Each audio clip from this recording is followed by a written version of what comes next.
Како и во секоја општина во Македонија, така и во Кочани, горши проблем се секако инфраструктурните проекти, односно решавањето на улиците во градот, како и на улиците во селата. Ние навистина се фокусиравме многу силно во тој дел и уште со самото преземање на функцијата си ставив за задача се што е можно поголем дел од проблемите да ги решаваме. Во овој момент работиме вкупно 16 улици, што навистина е бројка која многу ни значи. Посебно е важно да напоменеме дека овие 16 улици ги работиме со сопствени средства и бенефитот наскоро ќе го видат граѓаните на општина Кочани. Се надеваме дека по завршувањето на тие 16 улици ќе направиме позитивен ребаланс на буџетот, каде што ќе вклопиме нови улици. Како во централното градско подрачје, во селата, така и во руралниот дел,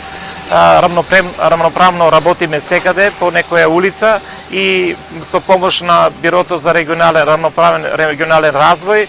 добивме 2 милиона денари помош и со додатни наши средства 3 милиона од буџетот поддршка ќе завршиме 800 метра од местоста Викана Крушка во правецот на Полаки училиштето. Во овој период, за жал, и временските прилики не беа многу наклонети како за завршувањето на активностите кои се започнати, уште повеќе во решавањето на другите инфраструктурни проблеми кои стоја пред нас, а тоа е на прочистувањето на улиците, односно доведување во колку толку нормална ситуација да можат граѓаните да стигнат до своите домови. Во изминатиот период имавме многу проблеми во тој дел. Денеска дождот ги носи улиците, утре ги тампонираме повторно, така да продолжуваме за тој интензитет да ги решаваме проблемите кои ни ги ствара и временските прилики. Во план се повеќе инфраструктурни проекти во околината на Кочани. Еден од тие секако многу важен за нас Кочани, за развојот на туризмот, е секако реконструкција на делот од патот од Пониква према Кочани. Зборувам од Пониква кон Кочани затоа што тој дел е по-оштетен и заедно со Министерството за транспорт и врски е договорено да се реконструира 10 километри почнувајќи од паркингот на Пониква во правец на Кочани. Со тоа ќе го продолжиме векот и ќе возможиме да посетителите на Пониква непречено се движат, односно да имаме добра комуникација, а со тоа да имаме и добри услови за развој на туризмот во тој дел. И не само таа, значи понатаму во делот во патната инфраструктура планирана е реконструкција на обиколницата околу Кочани, проект кој не знам дали ќе стигне до оваа година да се заврши, меѓутоа е високо во агендата, и исто така изградбата на експресниот пат од Штип до Кочани кој е во тек. Во тек се разговорите како со советниците од политичките партии, така и со председателите на местните урбаните заедници да ги кажат своите приоритети, се со цел да имаме убава приоритетна листа на она што треба да го работиме во следниот период, односно второто полугодие од ова година. Значи, нашите проекции се доста оптимистички и успеавме на еден или друг начин она што беше планирано за цела година, ние за 6 месеци како буџет да го надминеме во делот на реализацијата зборувам на инфраструктурните проекти. Така се охрабруваме да продолжиме и во следниот период интензивно да работиме во делот на решавањето на проблемите на нашите граѓани. Центарот за културата е еден од нашите објекти кои се многу важни, кои се и културно наследство за Кочани, и затоа беше во центарот на вниманието на барање средства за реконструкција на истиот, каде што ни идовме на огромно разбирање од Министерството за култура и добивме во првиот повик 13,5 милиона денари за реконструкција, надворешна реконструкција, кровна и фасадна реконструкција, средства кои за жал не беа доволни за да го завршиме онака како што беше планирано по проектот. И од тие причини на нас ни беа потребни уште додатни 437.000 денари, средства кои повторно ги побаравме од Министерството за култура и која за наша среќа ги добивме, и во тек е за отпочнување на постапката за реконструкцијата на Домот на културата. По подолги разговори веќе е договорено, односно во тек е веќе постапката за избор на најповолен понудувач за изработка на проект за изградба на детска градинка во Кочани. Проект кој е финансиран од Светска банка преку Министерството за труд и социјална политика, чија што изградба исто така ќе биде финансирана од Светска банка преку Министерството за труд и социјална политика. Проект кој е многу важен за нас од Кочани од два аспекта. Првиот аспект е дека добиваме еден сместувачки капацитет за најмалите, а од друга страна објектот е граден, односно ќе се гради по сите светски стандарди и ќе биде објект прв од таков тип во овој дел на Европа и ќе се служи како покажување на останатите земји од окружувањето. Покрај детската градинка, во нашите планови високо на агендата стои изградбата на старечкиот дом, проект кој е стар неколку години. За наша среќа ние наидовме на разбирање во Министерството за труд и социјална политика и тој проект е земен високо во агендата за финансирање од страна на Министерството за труд и социјална политика, чие што конечна одлука ја очекуваме во најскоро време. И тој е земен во предвид за изградба, односно софинансирање на средства кои преостануваат од неизградениот аеродром ТАФ во Штип. Покрај овие неколку клучни проекти за Кочани, имаме во нашата агенда се уште неколку планови, односно имаме неколку проекти кои се многу важни за развојот на Кочани и на населените места. Така во моментот работиме на изнаоѓање на средства за финансирање за изработка на проект за Арамиска чешма. Тој е огромен, односно многу значаен проект за Кочани, бидејќи ќе допринесе директно за развојот на туризмот на Пониква, а исто така ќе го подобри и водоснабдувањето во трите села во Ридско-планинскиот дел, тоа се Нивичани, Пантелеј и Рајчани. Тоа се во моментот поважните стратешки проекти на кои што работиме. Сигурно дека има уште многу други на кои се во план за аплицирање, односно за изградба, како што е мултикултурниот центар проект со кој што аплициравме во прекогранична соработка, за кој исто така очекуваме еден позитивен одговор. Аплициравме исто така со проект за изградба на парк на местноста Локобија кај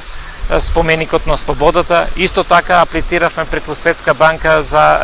целосна реконструкција на споменикот на Слободата, кој исто така е едно наше културно наследство и многу значајно за развојот на туризмот во Кочани. Покрај покрупните проекти кои се од витално значење за развојот на Кочани, на општина Кочани, ние не ги запоставуваме и ситните работи кои се од интерес на граѓаните. Значи, како што гледате во позадина, е веќе во завршена фаза детското игралиште, кое е целосно реконструирано со подршка, односно инвестицијата е дел од општина Кочани преку јавното комунално предпријатие, а додека играчките се во ова игралиште се донација од една фирма, односно од Антура, за која што во моментот искажувам една огромна благодарност што ја препознаа потребата на најмладите и помогнаа да го реализираме ова капче. И не само овде, во истиот момент, паралелно работиме на уште едно детско игралиште, тоа е во делот кај Атомски згради, каде што реквизитите од ова детско игралиште ги пренесливме таму, а во исто време ги уредивме и сите земјишни работи. Значи, во овој момент добивме две прилично добро уредени детски игралишта. И во делот на детските игралишта не застануваме овде, бидејќи јас секојдневно добивам апел од граѓаните за посебно внимание во делот на детските игралишта, за да имаат забава најмладите. И денеска на колегиум, значи јасно, моите соработници добија задачи да ги испитаме сите наши урбанистички решенија кои ги имаме, каде што имаме со урбанистички планови предвидено детски игралишта, да пробаме дел по дел да ги ставаме во функција. И не само детските игралишта, туку ние сме целосно посветени по решавањето и на другите комунални проблеми на граѓаните, како што е водоснабдувањето. Во делот на водоснабдувањето на вистина работиме секаде каде што има проблеми, ги решаваме на време. Во делот на канализацијата решаваме ја старата, меѓутоа правиме и градиме и нови канализации на улици каде што нема. И секако овде морам да подсетам дека како во централното градско подрачје, така и во поширокиот регион, па и во селата, интензивно работиме на расчистување на хортикултурното уредување, односно на косење на вегетацијата, се со цел да створиме што е можно подобро услови за забава и на најмладите и на сите жители како на Кочани, така и на населените места во општина Кочани. Овде да не заборавам да напоменам дека посебен акцент фрливме и на уредување на тротоарите, значи повеќе улици, на повеќе улици се уредуваат тротоарите и со тие активности продолжуваме, во тек се и нови јавни набавки и мислиме дека поголем дел од проблемите кои се посочени за сега во наредниот период и во тој дел ќе бидат решени. Еден од поголемите проблеми во општина Кочани е секако состојбата со образованието и со состојбата инфраструктурата во училиштата.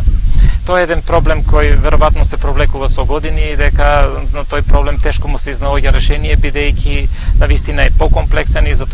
решавање на истиот се потребни повеќе средства. Меѓутоа, оно што можеме ние да го направиме како локална самоуправа заедно со раководителите, односно директорите како на основните, така и на средните училишта, е да разговараме отворено и транспарентно, како за секој проект што разговараме ние во локалната самоуправа. Така во овие денови го отворивме едно од погоршливите прашања, односно превозот на учениците. Тој проблем е навистина голем, бидејќи со анализата што ја направивме за она што е правено само во минатата година, навистина се платени средства кои се далеку повеќе од она што сметаме дека треба да биде, односно далеку повеќе од пазарните цени кои се нудат на пазарот. Се работи за превоз кој ние, односно училиштата, го плаќат неколкратно повеќе отколку нормалните цени за превоз на било кој патник од било кое село или од било кое место до училиштето. Факт или податок кој нас не загрижува и кој навистина треба час поскоро да го решиме. Оттаму, мојот апел и на состаноците со сите чинители, односно со директорите на училиштата, дека овој повик, односно јавна набавка, мораме да го смериме критериумот, односно еден од главните услови треба да го ставиме дека е пазарната цена е појдовна за решавање на, односно за избор на најповолен понудувач за превоз на учениците, а вториот сегмент на кој се уште се разговара и се преговара да плаќаме реален превоз, односно реална услуга која ја добиваме, а не услуга која е замислена. Сакам да го објаснам ова, мислам дека ние во изминатиот период плаќавме за ученици кои се запишени на список, а не кои го користеле превозот. Затоа, мојата идеја или иницијатива да се изнајде решение како ние ќе го плаќаме на вистина реално направениот трошок, односно за секој ученик што го користи овој превоз да биде платен, а оној што не го користи да не се плаќа. А средствата кои ќе бидат заштедени од овој потез, мислам дека нема да бидат символични и мали, туку тие ќе бидат прилично големи средства кои ќе помогнат да ги решаваме проблемите кои навистина се горшливи во училиштата. Тука пред се зборам за училишниот прибор и решавањето на санитарниот дел во секој училиште кој е во очајна состојба, заради кој добиваме критики и примедби од надлежните инспекцијски органи, проблем кој навистина мора час побрзо да биде решен. Еден од погоршливите проблеми кои ги мачат граѓаните на општина Кочани е секако решавањето на проблемот со дивовселените во касарната кој е објектот кој е позади нас. Значи овој проблем подолги години ги мачи сите граѓани и до сега некако не успеа да се најде решение. Од тие причини, во соработка со владата, односно со Министерството со министерот без ресор задолжен за ромски прашања, значи разговаравме повеќе пати во повеќе наврати, зашто сите заедно се усогласивме дека навистина овој проблем треба да го подигнеме на повисоко ниво и да го решаваме што е можно побрзо. Од тие причини ние сите заеднички излеговме и се усогласивме, најдовме локација каде што ќе биде лоцирано, односно каде ќе бидат изградени соодветни објекти, каде ќе бидат сместени жителите кои се сместени во овој објект. Се работи за 21 семејство кое ги имаме на список и за истите 21 семејства веќе работиме потребната документација за изградба на сместувачки објекти за сите 21 семејство, со што сметаме дека во наредниот период ќе го решиме овој горшлив проблем на граѓаните. Овде сакам да кажам дека доаѓа во прашање и функционирањето на системот, односно почитувањето на законските одредби. Значи, во повеќе наврати не случајно споменав дека овие се диво населени, значи луѓето не ги почитуваат законите во Република Македонија и со тоа сите нас не стават во една подредена улога и понекогаш да бараме решение за нешто што во принципи не е наш проблем. Кога зборувам за почитување на законите, значи сакам да се навратам на секој од проблемите со кои се соочуваме секојдневно, значи почнувајќи од недозволеното паркирање на недозволени места, па дури и користејќи ги на зелените површини за паркирање, ние граѓаните покажуваме една голема неодговорност која навистина прави една лоша слика како за Кочани, така и за нас како раководители во локалната самоуправа. Понатаму, ако продолжиме и ако зборуваме за почитување на законите во делот на градбата, дилоградбите, тоа е еден горшлив проблем наследен пред долги години, меѓутоа тој проблем со исти или помал интензитет продолжува и во овој период, што не загрижува и навистина сакам да кажам дека граѓаните мора да бидат свесни и да и биде јасно за сите последици и ризици кои ги носат со непочитување на законите, бидејќи почитувањето на законите, владењето на право е едно од најважните начела на демократијата. Значи, секој непочитување мора да биде санкционирано. Кога е во прашање изградбата на било каков објект без одредена техничка документација, без градежна дозвола, значи дека е кривично покрај тоа што прави проблем. На една страна прави проблеми и кај самите инвеститори, бидејќи тоа е нелегален објект, се прави кривичен престап, а исто така не постојат никакви услови тој да биде легализиран, што значи дека или ќе биде срушен или ќе биде за цело време на негово постојување диво градба, што значи дека собственикот не може да ги оствари своите права кои му следуваат по основ на собственост. Овде и мојот апел да сите граѓани на Кочани се воздржуваат во делот на пречекорувањето на нивните права, односно да го почитуваат законот и само така можеме сите заедно да продолжиме да градиме една пристојна средина за пристојно живење на сите граѓани во општина Кочани. Како што ветивме за време на кампањата на локалните избори, ние цврсто си земавме за задача Кочани да биде транспарентна и отворена општина. Општина која ќе ги решава проблемите на граѓаните и ќе биде отворена за секој проблем на граѓаните. Во тој смисол ние ја почнавме отвореноста и разговорите и преговорите со сите оние кои имаат потреба од решавање на некаков проблем во локалната самоуправа. Исто така, транспарентноста во делот на јавните набавки ни донесе бенефит како на локалната самоуправа, така и на сите граѓани на општина Кочани и само како информација благодарение на транспарентноста во делот на јавните набавки, само во првиот дел на Во првиот дел во распишувањето на јавните набавки заштедивме 6 милиона денари, средства кои повторно се инвестирани во инфраструктурни проблеми за решавање на проблеми кои ги мачат сите граѓани на општина Кочани. Во тој дух продолжуваме и натаму да бидеме отворени и транспарентни. Дека сме отворени и транспарентни и дека соработуваме со сите е показател и соработката со Советот на општина Кочани, кој е од различни политички субјекти, меѓутоа за наша среќа, за сите проблеми со кои се соочуваме ние граѓаните на општина Кочани, отворено разговараме, без обзири на било која партиска или било каква друга припадност, бидејќи разговараме за решавање на проблеми кои ги мачат граѓаните, а не одредени политички партии. и благодарение на тој пристап во Советот, значи морам да се пофалам и да се заблагодарам на добрата соработка со сите советници, како и за поддршката која ја дават на проектите кои ги нудиме и кои се за решавање на проблемите на граѓаните, и навистина од овде една голема благодарност за сите советници за коректната и добра соработка со мене како градоначалник и со сите други вработени во локалната самоуправа. Исто така морам да кажам една голема благодарност за сите граѓани кои се одважија или да се јават на разговор или на било кој начин да ги искажат проблемите со кои што се соочуваат, и со тоа испровоцира, односно изненудија наша поголема активност во делот на решавањето на проблемите. Уште еднаш благодарност и повик до сите граѓани кога има проблеми тие да ги пријавуваат до надлежните, односно до општина Кочани, се со цел да имаме можност и подобра слика за решавање на истите. Ова прилика ја користам воедно на сите граѓани на општина Кочани да и го честитам Петровден.